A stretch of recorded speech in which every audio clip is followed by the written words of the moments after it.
তুলসী দাস নিজেই প্রভু জগন্নাথ দেবের মহাপ্রসাদ ফিরিয়ে দিয়েছিলেন। তারপর কি ঘটল চলুন সেই গল্পই জেনে নিই। একবার তুলসী দাস জগন্নাথ দেবের মহাপ্রসাদ ফিরিয়ে দিলেন। তার পিছনে আছে অনেক বড় রহস্য। তিনি এসেছিলেন পুরী জগন্নাথ মন্দিরে রামচন্দ্রের দর্শন পাওয়ার জন্য, কিন্তু সেখানে এসে তিনি জগন্নাথ দেবকে দেখে হতাশ হলেন।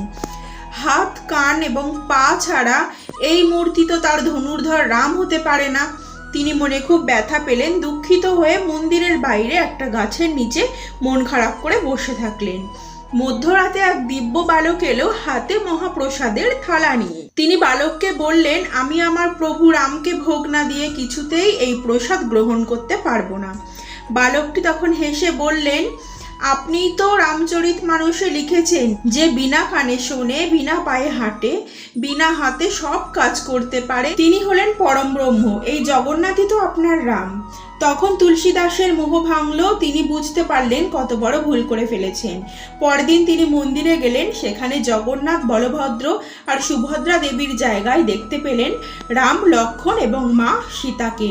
তিনি তখন বুঝলেন যে ভক্তি থাকলে প্রভু বিভিন্ন রূপে দর্শন দিতে পারেন। আপনি যদি জগন্নাথ দেবের ভক্ত হন, কমেন্টে অবশ্যই লিখবেন জয় জগন্নাথ।